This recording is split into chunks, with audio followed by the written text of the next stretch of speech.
Si nous sommes honnêtes, nous admettons que le pape François n'a jamais eu peur de remettre en question les valeurs catholiques traditionnelles. Si ses prises de position sur des questions telles que l'homosexualité et la politique lui ont valu l'affection de millions de personnes dans le monde, elles ont pu faire de lui une cible dans la cité du Vatican. Sa mort soudaine le lundi de Pâques a soulevé de nombreuses questions, auxquelles des images exclusives d'un membre du Vatican viennent de répondre. Le Vatican cachait la vérité. Alors que le monde entier pleure la disparition du 266e souverain pontife, des questions se posent sur les circonstances de sa mort, certains suggérant qu'il y a plus à dire que ce que le Vatican a officiellement rapporté. Dans cette enquête spéciale en 3 parties, nous examinerons le récit officiel, explorerons les théories du complot les plus convaincantes et analyserons les derniers messages du pape afin de déterminer ce qui s'est réellement passé au cours de ces derniers jours cruciaux. Commençons par ce que nous savons avec certitude. Le pape François, né Jorge Mario Bergoglio, est décédé le 21 avril 2025, à l'âge de 88 ans, des suites d'un accident vasculaire cérébral et d'un arrêt cardiaque, comme l'a confirmé le Vatican. L'annonce a été faite par le cardinal Kevin Farrell, Camerlengo du Vatican, qui a annoncé la nouvelle solennelle dans une déclaration vidéo depuis la chapelle de la Casa Santa Marta, la résidence du pape. Selon le compte-rendu officiel du Vatican, le pape est décédé à 7h35 du matin à sa résidence de Casa Santa Marta, dans la cité du Vatican. La cause du décès est une attaque cérébrale qui a entraîné un coma et un collapsus cardio-circulatoire irréversible. Ce décès fait suite à une hospitalisation de 5 semaines en 2025 pour une double pneumonie et une crise respiratoire. Son certificat de décès, publié par le médecin du Vatican Andrea Arcangeli, fait état d'autres problèmes de santé, notamment un diabète de type 2 et de l'hypertension. La veille de sa mort, François était apparu en public, prononçant la bénédiction de Pâques depuis la place Saint-Pierre, à bord d'une papamobile en plein air, ce qui laissait penser à beaucoup qu'il était en train de se rétablir. Fait significatif, il a également rencontré brièvement le vice-président américain, J.D. Vance, ce jour-là, un détail qui alimentera plus tard d'intenses spéculations. Le Vatican, rompant apparemment avec sa tradition de secret, a publié régulièrement des bulletins de santé pendant l'hospitalisation de François. Après sa mort, le corps de François a été exposé dans la basilique Saint-Pierre, où environ 250 000 personnes lui ont rendu hommage. Mais c'est ici que le récit officiel commence à s'effilocher pour certains sceptiques. Le pontificat de François a été marqué par des réformes polarisantes qui ont créé des tensions importantes avec les factions conservatrices de l'Église. Son action en faveur des groupes marginalisés, sa défense de l'environnement et sa gestion de questions sensibles telles que les abus sexuels commis par le clergé et l'intégration des personnes LGBTQ+, ont fait de lui un homme à la fois aimé des progressistes et considéré avec méfiance par les traditionalistes. Examinons les principales controverses qui ont jeté de l'ombre sur son pontificat et qui ont fini par alimenter les théories du complot sur sa mort. Tout d'abord, François a dû faire face à de sérieuses critiques pour sa réponse à la crise des abus sexuels de l'Église catholique. Bien qu'il ait mis en place de nouvelles règles visant à responsabiliser les évêques et qu'il ait rencontré des survivants, de nombreux défenseurs des droits de l'homme ont estimé que ces mesures manquaient de transparence et ne permettaient pas de rendre la justice. Le cas de l'évêque chilien Juan Barros, que François a d'abord défendu avant de revenir sur sa position, a mis en lumière les incohérences perçues dans son approche. Certains théoriciens de la conspiration ont suggéré par la suite que son action en faveur de la responsabilité menaçait des personnalités puissantes au sein de l'Église, ce qui aurait pu motiver les efforts visant à le réduire au silence. Cependant, aucune preuve crédible ne vient étayer les affirmations liant sa mort à cette question. Deuxièmement, les gestes d'ouverture de François à l'égard de la communauté LGBTQ+, comme sa célèbre remarque de 2013 « Qui suis-je pour juger ?» à propos des prêtres homosexuels et son approbation en 2023 des bénédictions pour les couples de même sexe ont suscité la colère des évêques conservateurs, en particulier en Afrique et en Pologne. Les traditionalistes considèrent que ces mesures diluent la doctrine de l'Église. Les critiques sur les médias sociaux ont suggéré que ces positions progressistes faisaient de lui une cible des factions traditionalistes au sein du Vatican. Des messages sur X spéculaient sur une Église profonde orchestrant sa disparition, bien que ces affirmations manquent de fondement. Une autre controverse intéressante est apparue au cours de la cérémonie funéraire. Le cardinal Roger Mahony, ancien archevêque de Los Angeles, a participé au rite funéraire de François en tant que cardinal prêtre principal, fermant le couvercle du cercueil papal. Cette participation a été controversée car M. Mahony avait été relevé de ses fonctions en 2013 pour avoir mal géré des affaires d'abus sexuels commis par des membres du clergé. Son rôle prépondérant a alimenté les perceptions d'insensibilité ou de lutte de pouvoir interne au Vatican. Les allégations historiques, en provenance d'Argentine, sont peut-être les plus intrigantes. Avant son pontificat, Bergoglio a été accusé d'avoir collaboré avec la junte militaire argentine pendant la Sale Guerre de 1976 à 1983, notamment lors de l'enlèvement de 2 prêtres jésuites, Orlando Yorio et Francisco Jalix. Bien que des enquêtes, menées notamment par le journaliste Nello Scavo, suggèrent que Bergoglio a œuvré à leur libération, les allégations ont persisté et ont refait surface après sa mort. La première théorie, peut-être la plus politique, concerne la brève rencontre de François avec le vice-président américain J.D. Vance le 20 avril 2025, quelques heures avant sa mort. Cette rencontre a donné lieu à de nombreuses spéculations en ligne. Des messages sur X et divers articles ont suggéré que la visite de Vance était suspecte. Certains utilisateurs l'accusant directement d'être impliqué dans la mort de Francis en demandant « Qu'avez-vous fait ?» D'autres ont invité Vance à rencontrer d'autres personnalités controversées comme George Soros ou Vladimir Poutine. Vance a rendu hommage à Francis sur X, notant sa fragilité lors de la rencontre et louant sa compassion. La rencontre faisait suite à des tensions sur les politiques d'immigration de l'administration Trump, que François avait critiquées.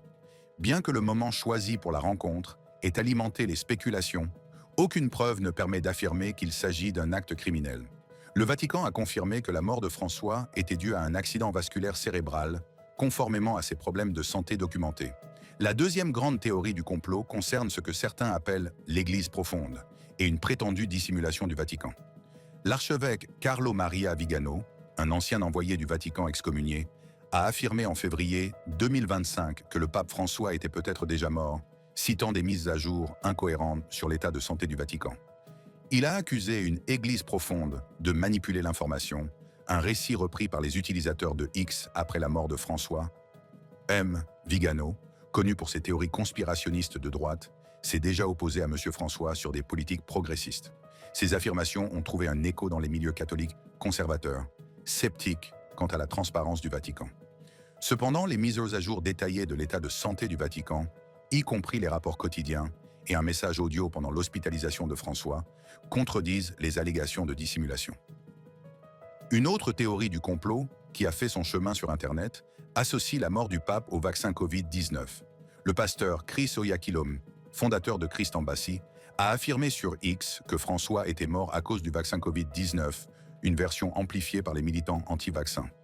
Pendant la pandémie, François s'est fait l'avocat de la vaccination et a exhorté les catholiques à se faire vacciner. Son certificat de décès fait état d'un accident vasculaire cérébral et d'un arrêt cardiaque, sans aucune mention de causes liées à la vaccination. Cette théorie découle de campagnes de désinformation anti-vaccinale, plus larges, qui ont faussement associé les vaccins à des décès très médiatisés. La théorie la plus convaincante sur le plan visuel est peut-être apparue lorsque des messages X ont mis en évidence une ecchymose sur le visage de Francis dans les photos post-mortem.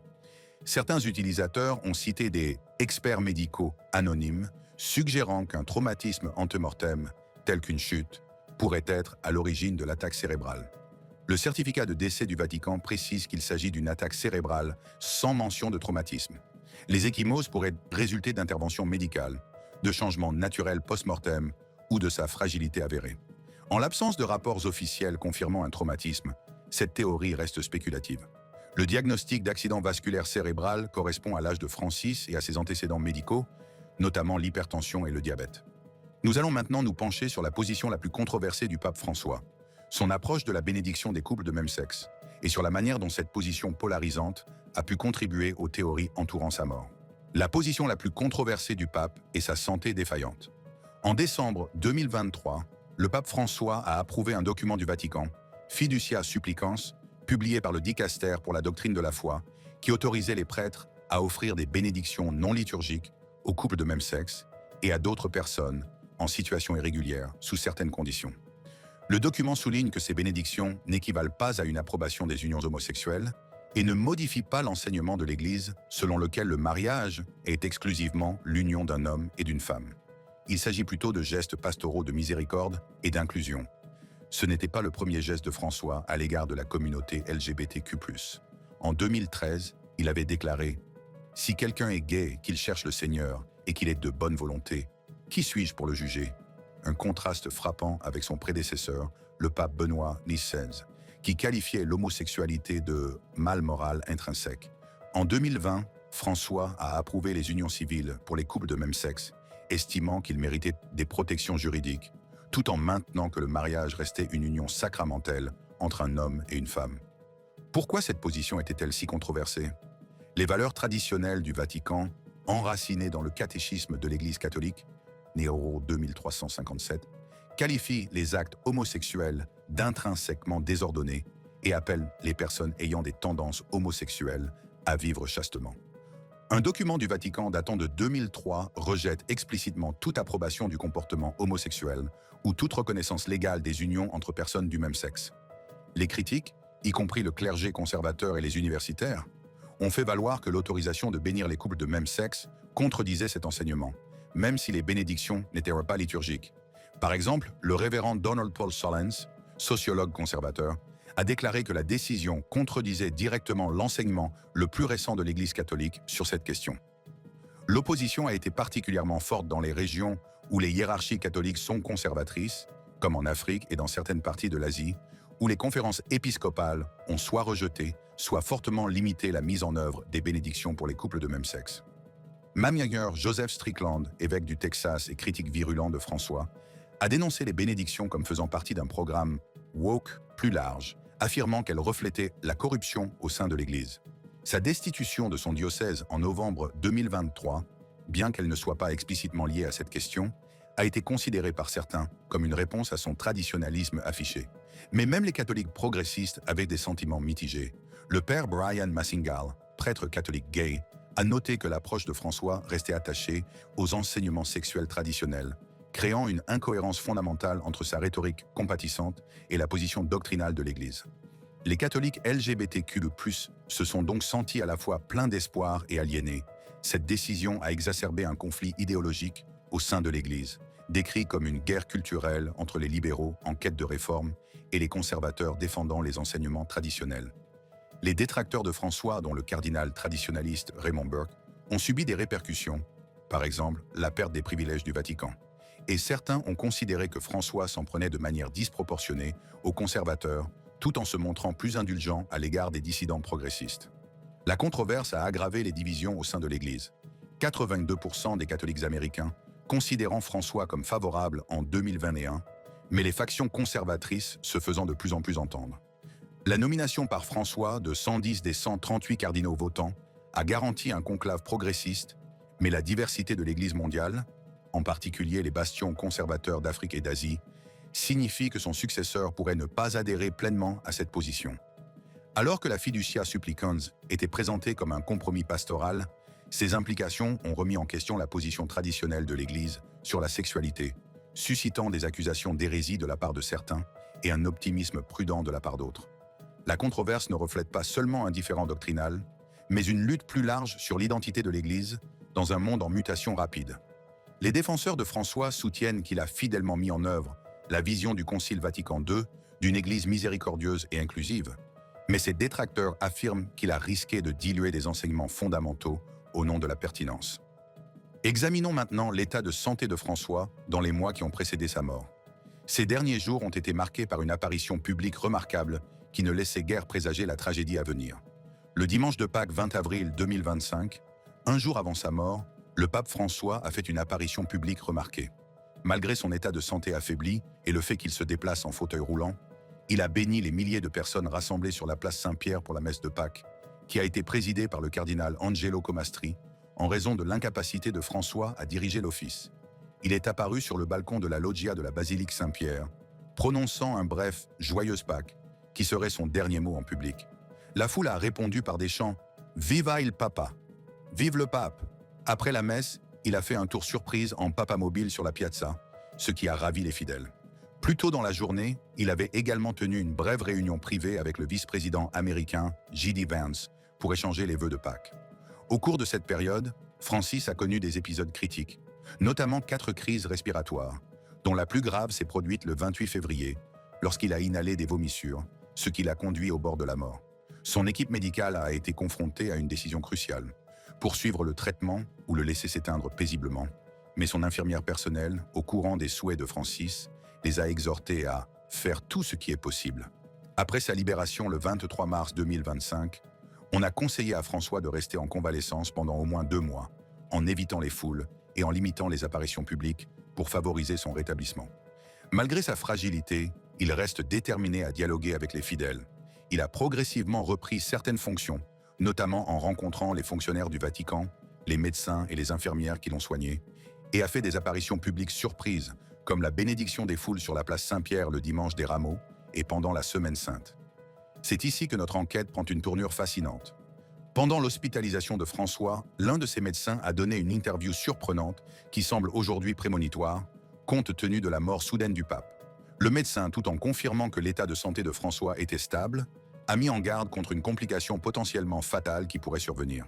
Le médecin a expliqué l'état précaire du pape, notant son âge et ses problèmes de mobilité. S'agit-il de la complication médicale qui a finalement conduit à l'attaque cérébrale et à l'arrêt cardiaque de Francis? Le moment choisi soulève certainement des questions. Alors que le certificat de décès du Vatican mentionne un accident vasculaire cérébral, il est bien établi dans la littérature médicale que la septicémie peut déclencher des symptômes semblables à ceux d'un accident vasculaire cérébral et un collapsus cardiovasculaire, en particulier chez les patients âgés souffrant de maladies préexistantes. Le moment de la mort de François, survenu presque immédiatement après ses apparitions publiques à Pâques, qui ont peut-être taxé son système fragile au-delà de ses limites, ajoute une nouvelle couche à ce mystère médical. Les experts médicaux mettent souvent en garde contre les dangers d'un effort excessif pendant la convalescence après une infection respiratoire grave, en particulier chez les patients âgés. Mais les problèmes de santé de François ne se limitaient pas à ces problèmes respiratoires. Son certificat de décès, publié par le médecin du Vatican Andrea Arcangeli, fait état d'autres problèmes de santé, notamment le diabète de type 2 et l'hypertension. Ces maladies chroniques peuvent augmenter considérablement le risque d'accident vasculaire cérébral, en particulier en cas de stress ou de convalescence à la suite d'une maladie aiguë. Pendant l'hospitalisation de François, des personnalités des médias sociaux, comme Ottavo et le 8e roi de Rome, ont affirmé qu'il était mort et que le Vatican le dissimulait à l'aide de fausses mises à jour et d'images générées par l'IA. Certains ont même infiltré l'hôpital Gemelli pour prouver qu'il n'y était pas. Des affirmations similaires avaient en fait surface en 2021, liées au récit de QAnon sur l'or du Vatican et une cabale de l'État profond. Pour contrer ces rumeurs, le 6 mars, le pape François a publié son premier message audio depuis le début de son hospitalisation. Enregistré en espagnol depuis l'hôpital Gemelli, ce bref message de 30 secondes exprime sa gratitude pour les prières des fidèles. « Je vous remercie du fond du cœur pour vos prières pour ma santé depuis la place. Je vous accompagne d'ici. Que Dieu vous bénisse et que la Vierge vous protège. Merci. » Sa voix était frêle, reflétant son état de faiblesse.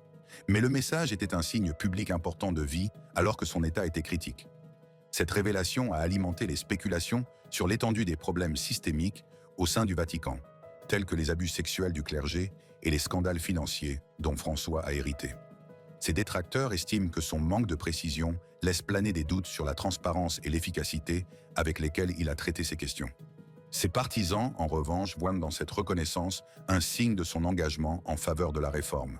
Enfin, examinons les derniers messages du pape François avant sa mort, notamment ses puissants appels à la paix dans les zones de conflit mondial. Et analysons ce que les faits nous apprennent sur les véritables circonstances de son décès. Les derniers des messages du pape et ce qui s'est réellement passé. Malgré la détérioration de son état de santé, le pape François a continué à aborder les questions mondiales jusqu'à ses derniers jours. Ses derniers messages publics étaient principalement axés sur la paix, la compassion et la réconciliation, des thèmes qui ont défini les 12 années de son pontificat. Dans ce qui allait devenir l'un de ses derniers discours, prononcé au cours de la période de Pâques précédant sa mort, le pape François a lancé un appel passionné en faveur de la paix dans de multiples zones de conflit, en particulier à Gaza. Il a poursuivi son message en lançant un appel direct aux combattants. François a ensuite abordé d'autres zones de conflit dans le monde. Il a également exprimé son inquiétude pour le Yémen et l'Ukraine. Enfin, il a abordé les tensions dans le Caucase et les Balkans. Ces messages reflètent le plaidoyer constant de François en faveur de la paix et du dialogue, alors même que sa santé déclinait. Sa volonté d'aborder des conflits politiquement sensibles, notamment en appelant à la fin des combats à Gaza, témoigne de son engagement à utiliser son autorité morale pour défendre les plus vulnérables, une caractéristique de son pontificat. Plus tôt, le dimanche des Rameaux, 13 avril 2025, le pape François a appelé à la compassion mondiale dans les crises actuelles, exhortant les chrétiens à porter les croix les uns des autres et à ne pas se concentrer uniquement sur leur fardeau personnel. Il a particulièrement insisté sur la guerre civile au Soudan, qui dure depuis bientôt 2 ans, comme un exemple de souffrance mondiale nécessitant une action collective. Ce message a été délivré par écrit en raison de sa convalescence, ce qui témoigne de l'importance qu'il continue d'accorder à la solidarité et à l'empathie. Lors de l'audience générale du 9 avril 2025, François a abordé le fardeau de l'autosuffisance et de l'individualisme en déclarant « Peut-être qu'aujourd'hui, précisément parce que nous vivons dans une culture de l'autosuffisance et de l'individualisme, nous nous trouvons plus malheureux parce que nous n'entendons plus notre nom prononcé par quelqu'un qui nous aime gratuitement. » Ce message a encouragé les fidèles à abandonner leur fardeau et à embrasser la paix et la joie de l'amour inconditionnel de Dieu. Au cours de son hospitalisation en mars, François a réfléchi à la fragilité humaine dans une lettre adressée à Luciano Fontana, rédacteur en chef du Corriere della Sera, en écrivant « La fragilité humaine a le pouvoir de nous rendre plus lucides sur ce qui dure et sur ce qui passe, sur ce qui fait vivre et sur ce qui tue. » Il a appelé à la paix et au désarmement.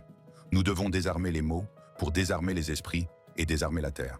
Ces derniers messages dressent le portrait d'un pontife qui, malgré sa faiblesse physique, est resté intellectuellement engagé et moralement concentré sur les défis mondiaux. Il n'indique pas non plus que François ait anticipé sa mort imminente, ce qui laisse penser que son décès était effectivement inattendu, malgré les problèmes de santé qu'il connaissait. Que pouvons-nous donc conclure sur les véritables circonstances de la mort du pape François? Analysons les preuves de manière systématique. Tout d'abord, la cause officielle du décès, un accident vasculaire cérébral ayant entraîné un arrêt cardiaque, est cohérente avec l'âge de Francis, 88 ans, sa maladie pulmonaire chronique, sa pneumonie récente et ses comorbidités telles que le diabète et l'hypertension. Il s'agit là de facteurs de risque importants pour les accidents vasculaires cérébraux, en particulier à la suite d'une infection respiratoire grave, comme la double pneumonie dont Francis a souffert. Le moment choisi, bien que surprenant compte tenu de son apparition publique la veille, n'est pas médicalement invraisemblable. Les accidents vasculaires cérébraux peuvent survenir soudainement, même lorsqu'un patient semble se remettre d'une autre maladie. En fait, la période qui suit une infection grave représente une fenêtre de risque plus élevée pour les événements cardiovasculaires, tels que les accidents vasculaires cérébraux. Les avertissements du médecin concernant le risque de septicémie pendant l'hospitalisation de Francis ajoutent une autre explication médicale plausible. La septicémie, une maladie potentiellement mortelle causée par une réaction extrême de l'organisme à une infection, peut provoquer des symptômes semblables à ceux d'un accident vasculaire cérébral et un collapsus cardiovasculaire. Il est possible qu'en dépit du traitement antibiotique, les bactéries de l'infection pulmonaire de Francis aient pénétré dans sa circulation sanguine, comme son médecin l'avait prévenu, entraînant un choc septique et l'accident vasculaire cérébral signalé. Le certificat de décès du pape François, publié par le médecin du Vatican Andrea Arcangeli, mentionne spécifiquement une attaque cérébrale ayant entraîné un coma et un collapsus cardio-circulatoire irréversible. Il s'agit d'une évaluation médicale standard qu'il serait difficile de falsifier, compte tenu notamment du nombre de professionnels de la santé qui auraient été impliqués dans les soins prodigués au pape. Cela suggère que François lui-même a reconnu la gravité de son état, même s'il a continué à remplir ses fonctions papales. Sa décision d'apparaître en public le dimanche de Pâques, malgré sa fragilité, reflète son engagement dans son rôle spirituel, même au péril de sa vie. Dans son autobiographie Spera, Espérance, le pape François évoque les années terribles de la guerre sale en Argentine, notant ses efforts pour transporter les gens à travers les barrages routiers vers la sécurité et son questionnement moral sur les raisons pour lesquelles il a survécu alors que d'autres n'ont pas survécu. Cette volonté d'affronter la mortalité et la complexité éthique est caractéristique de son approche spirituelle. La boîte blanche, de documents que François a reçus de Benoît XVI en 2013, reste un élément intrigant de l'histoire. Cette boîte contiendrait des informations sur les situations les plus difficiles et les plus douloureuses de l'Église catholique, y compris des cas d'abus, de corruption, d'affaires sombres et d'actes répréhensibles. Bien que cela ait alimenté les spéculations sur les secrets du Vatican qui auraient pu mettre François en danger, son mandat de 12 ans suggère qu'il a géré ces questions sensibles sans déclencher de réaction fatale de la part des personnes impliquées. Plutôt qu'une preuve de conspiration, la mort de Francis semble refléter la réalité de la mortalité humaine, en particulier pour un homme de 88 ans ayant des problèmes de santé importants. La pandémie de Covid-19 et sa récente pneumonie ont probablement accéléré son déclin physique, malgré sa remarquable résistance mentale. Des dirigeants du monde entier et des personnalités religieuses lui ont immédiatement rendu hommage. La première ministre italienne Giorgia Meloni l'a qualifié de grand homme et grand pasteur, soulignant son amitié et ses enseignements. Le président français Emmanuel Macron a salué l'attention qu'il portait aux pauvres et l'unité avec la nature, tandis que le Premier ministre indien Narendra Modi a exprimé sa profonde douleur à l'annonce de la nouvelle. Le grand rabbin Goldschmidt a souligné le dévouement de François à la paix et aux relations entre catholiques et juifs, rappelant leur rencontre, notamment lors du 50e anniversaire de Nostra Aetate. Le maire de Rome, Roberto Gualtieri, l'a décrit comme un homme extraordinaire, un pasteur humble et courageux. La mort de François a déclenché le processus d'élection de son successeur. Le Vatican est entré dans la période 7 vacante, ce qui signifie que le siège papal est vacant. Le Camerlengo supervise les tâches administratives et un conclave de cardinaux âgés de moins de 80 ans se réunit dans 15 à 20 jours pour élire le prochain pape. François a nommé près de 80% des cardinaux électeurs, ce qui pourrait favoriser la poursuite de ses politiques progressistes, bien que l'on s'attende à des réactions négatives de la part des conservateurs. Ces rites funéraires, mis à jour par François en 2024 pour être plus simples, ont guidé les cérémonies. L'élection du successeur de François sera probablement influencée par la polarisation qu'il laisse derrière lui. Ces réformes progressistes, notamment en matière d'abus cléricaux et de transparence financière, se sont heurtées à la résistance des traditionalistes, mais ont inspiré des millions de personnes dans le monde. Le prochain pape devra gérer ces tensions, en particulier sur des questions telles que l'inclusion des LGBTQ+, la défense de l'environnement et le rôle des femmes dans l'Église. Que pouvons-nous donc conclure sur la mort du pape François ? Tout porte à croire qu'il est mort de cause naturelle, plus précisément d'un accident vasculaire cérébral ayant entraîné un arrêt cardiaque, comme cela a été officiellement rapporté. Cette hypothèse est cohérente avec son âge, ses antécédents médicaux et les avertissements médicaux concernant les complications potentielles liées à sa pneumonie. Dans ses derniers messages, François a continué à plaider en faveur de la paix, du dialogue et de la dignité humaine. Son appel à la fin des conflits à Gaza, en Ukraine et dans d'autres régions reflète sa voix constante en faveur des personnes vulnérables et marginalisées. Ces messages, délivrés alors que sa santé déclinait, témoignent de son courage moral et de son engagement dans sa mission spirituelle. Merci d'avoir regardé. Découvrez d'autres boîtes intéressantes à l'écran.